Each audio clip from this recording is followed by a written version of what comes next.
Welcome back to Mod, my 4Runner presented by iBach. It's supercharger time.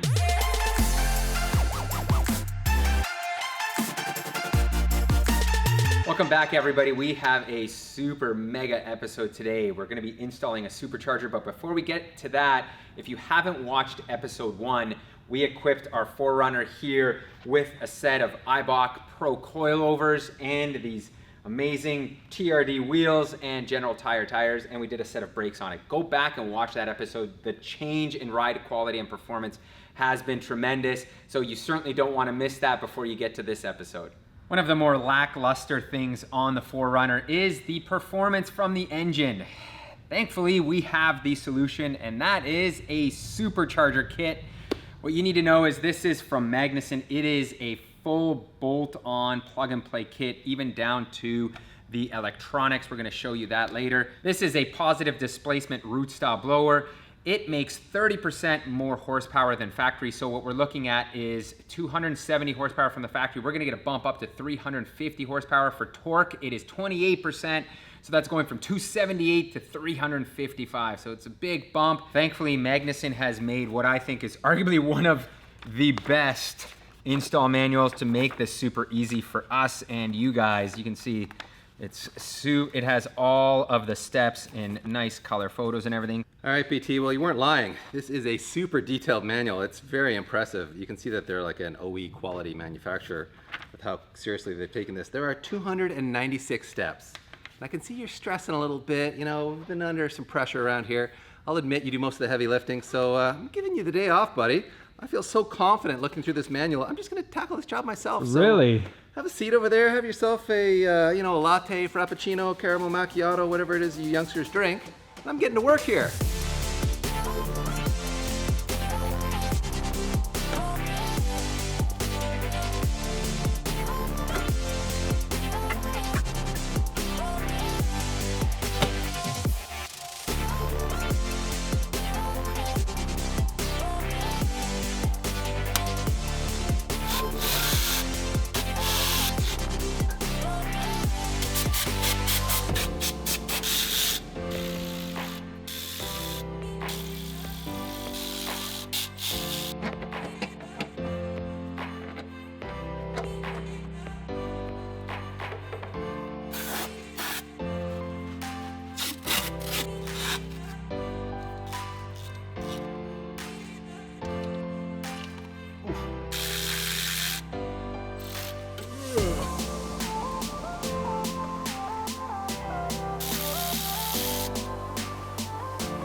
Well, that went surprisingly well, PT. I think that was all pretty straightforward. No bolts stripped, no major hazards occurred. You know, wore my forearms out a little bit, but all in all, that was easy peasy. And the manual is exceptionally good. It's walked me through it very, very well. So next step is to install some spark plugs, which I believe are a bit colder than the OA ones. Obviously with boost, you need to go with a colder plug. And it says here to put a little bit of anti-seize on it, but I think I've got a better idea. You guys may not have heard of this before, but I've heard of spark plugs actually getting blown right out of the heads when you add boost. So I figured, you know what, let's just play it a little safer than anti-seize, and we'll go with a little JB Quick here. JB Weld product. We've used this on lots of stuff before, so I think you want to put it on nice and thick here. Just lather it on there so that once it's in there, it is in there. No! God, please, no! No! Woo! I think Dave needs a timeout. I had to send him to go get some coffee and replenish that brain power of his, because never ever use JB Weld on a spark plug, and never ever stray from the manual, people. There's a saying which is RTFM. I'm not going to tell you exactly what that means. If you need to know, you should Google it, but most of you will understand. So, getting back to what we were supposed to do, we're supposed to put a little bit, and by little, I have just put a ton on here of anti-seize, and previous to that, we're supposed to gap the spark plugs. With the spark plugs back in and everything back together, those dreaded air pumps are back on as well. We now are moving on to removing the cooling system here.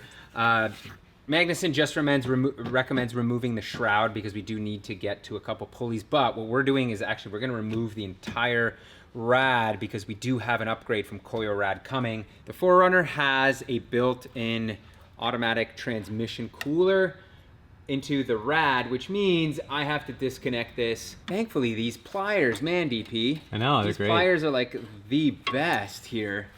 Speaking of which, how was your cool-off session? Do you feel like, you know, your brain's back to normal here? I'm doing okay. Yeah, a little double espresso, and I think I'm firing all cylinders. All right, here. that's good, that's good. Things have escalated quickly. To remove the radiator, it looks like there's a couple of bolts. And of course, there's a wiring harness here that I have to unplug. One moment, look at this, DP, I'm gonna do this by myself. One-handed, look at this. This is it. Oh, Wow. there it goes. Man. Well, to remove the radiator, there's 4 bolts. 2 up here, which you can access behind this panel. That wasn't a big deal. However, there's 2 more right here and on the other side. And guess what? You can't get at this without removing this, which means you need to take the bumper off. Come on, Toyota. Did somebody call BMW and say, hey, make this difficult? Can you believe it? It is in here. That's kind of crazy to me. Like, why would they make the mounting bracket tucked in so far into here where you have to take this piece off? There it is. Woo. Slowly coming. Whoa. That's a big beefy unit. That is a big beefy unit, and we did have to take the mechanical fan off to remove it at the same time. Next up here, we are going to remove the crank pulley bolt. I wanted to show you this tool that I have from OEM Tools, and it's a large counterweighted socket. So it actually has extra mass down here. It's specifically made for stubborn pulleys or rusted pulley bolts on the crank pulleys. So you put it on, and once it like starts doing the impact action, it just moves the weight around a little bit more. You can see it's much heavier than your average one. So let's give this thing a try. Not saying that this bolt is going to be difficult to take off, but you never know. With an impact like this, it'll certainly help much better. So let's see what happens here. Oh yeah, see? Well, went a little too far, almost into the AC condenser there. Now I've got my magnuson pulley on here, and you can see what it does is actually it spaces out from the factory pulley, which is nice because then that means you don't have to mess with your original configuration, which we did replace the belt on as well, just because we're here.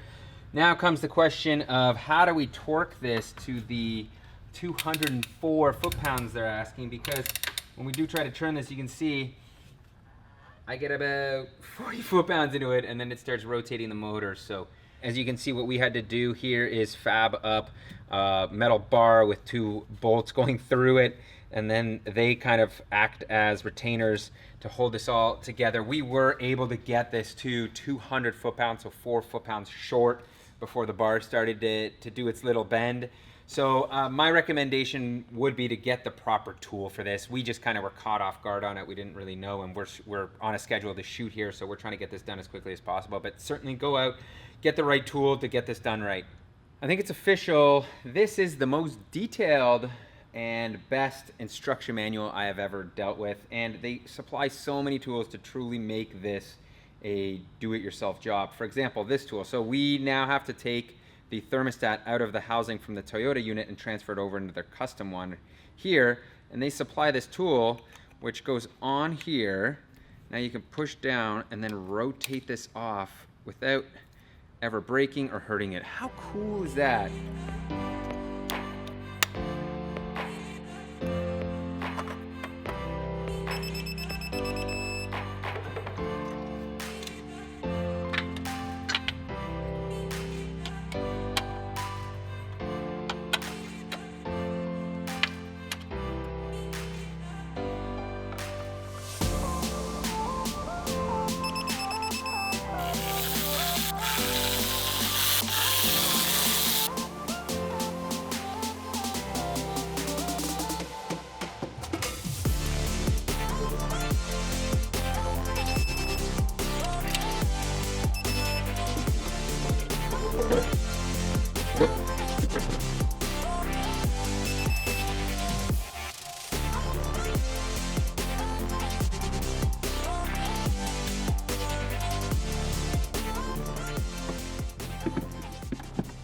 Magnuson supercharger is in place. Everything is bolted in. It is looking mighty fine. However, we are only on page 48 of 80. Now we have to route all of the plumbing to the heat exchanger because this is a water to air intercooler. And for those of you that don't know what that does is it cools the air. So if this was set up just like this and it didn't have an intercooler, the air would get pretty hot, you lose power. This way, with the water to air intercooler in there, it ensures you have a cool charge every time so the car's making the power level it should. This is a glamorous part of the job we don't show you guys. This is strictly behind the scenes footage here, everybody. Won't see this in the main edit. This is just top secret stuff. Removing cardboard and tape from a heat exchanger. Don't break it now. Riveting stuff. Don't break it.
And that is it for what I think is all of the major work that needs to be done. As you guys just saw, we fitted up our radiator here for the air to water intercooler. We've got the pump here, the wiring. So once again, very, very simple, very do-it-yourself. Now it is time we move on to the rad and the transcooler. And here it is. This is our upgraded radiator from Coilrad. This features their 36 mil thick hypercore, which has a very high density fin count. It's actually got a 33% increase in capacity to the OEM rad, so it's going to handle the extra stress that the supercharger is going to put on it, as well as any other heat stress, say if Pete's towing. So this is a really great upgrade, and it is a drop-in direct fit. You can see it's got these OEM style plastic side brackets, which mean it's just going to bolt in place. And around back, you can see that the OEM fan shroud just bolts right on there. So as we found with all of Coilrad's radiators, they just fit. They drop in. We've never had to modify them in any way. When they say it's direct fit, they really do mean it. As advertised, this is just dropping right in there into place. And should mention, these do have a all aluminum end tank, top and bottom, which is much more durable than the OE plastic ones, which tend to get brittle over time and are really prone to cracking. So this will, add some durability and reliability as well. With the elimination of our stock rad means we've lost that automatic transcooler. So what we are going to do is put this 15-row tube and fin Coilrad oil cooler in place. And we do need to find a place up here where to fit it up. And I kind of don't want to put it front and center because it is going to take up a whole lot of real estate. So what I'm thinking of doing is rotating it this way and tucking it in around here. We have a bunch of vibrant fittings that we're gonna need to make some lines to route over to this, which is a Michimoto inline thermostat. And you will want this if you live in a cold climate. This truck does see winter use, so I wanna make sure that during the winter time, the transmission fluid is not being overcooled. I bought this from northernperformance.ca. I jumped up on their website. Thank you to having this in stock. Nobody else had it in stock. They had it in stock. I ordered it up, and sure enough, it showed up the next day. So thank you for that. You saved us. This is what I like to call a zip tie spec install. Everything is attached via zip ties. And that is because this is the final resting place for the Coilrad oil cooler here, the transcooler. However, I want to mount it to the rebar, which is being replaced. And up here, I'm going to run a bolt through this and mount it up through this piece here. But this piece is being replaced for the TRD bumper. So that means everything is just permanent or temporarily attached here for now. Thanks to Vibrant though, we were able to get everything lined up. As you can see, we had to build out these dash 10 lines here that run to the thermostat, and then from there we reduced it down to the dash 6, and then we took this push on flex hose here and we attached that there. And really the beauty of this is that it goes on to the factory transcooler fittings with no problem. So I was just able to slide it on there, and now I don't have to do any type of like conversion from AN to that. So it really helps fit this up to a factory-like job. It is a monumental moment here. We are on the second to last page of our supercharger install.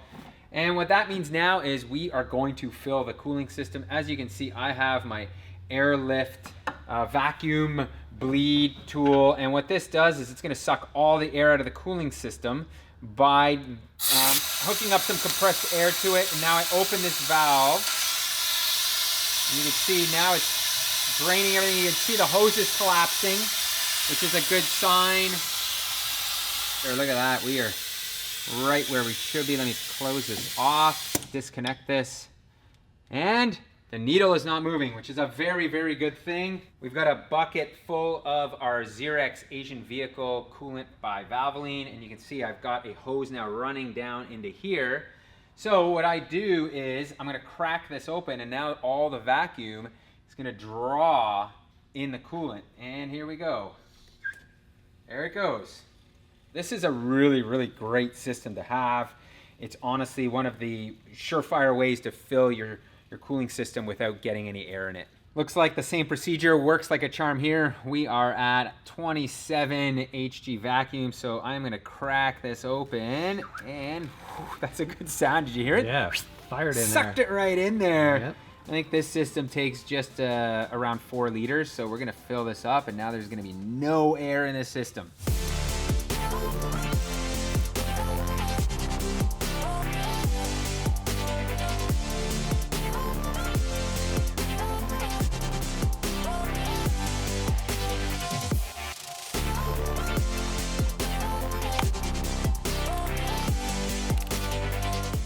It is finally time to fill this engine up with the good stuff, and that of course is Valvoline, like we use in all our cars.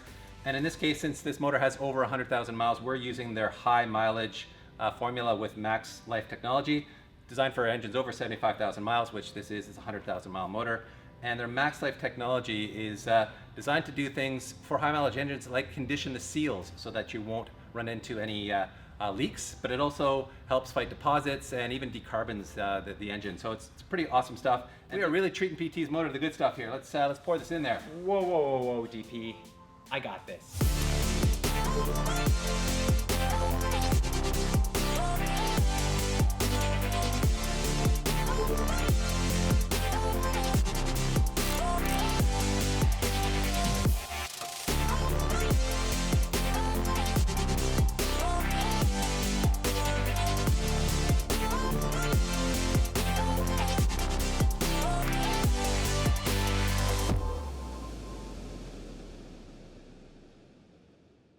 We have one final thing to do before we can start this vehicle, and that is load up the Magnuson tune. It's very, very simple as well. They give you all these detailed instructions, and in a gist, basically what I did was I plugged this in, I downloaded our stock Toyota calibration file. That was sent to Magnuson via their website. They then send me a new file that's been updated, and now I've got to load it in here. I'm gonna load this into the vehicle, and we will be ready to start it up. We are finally ready for first startup. Here we go.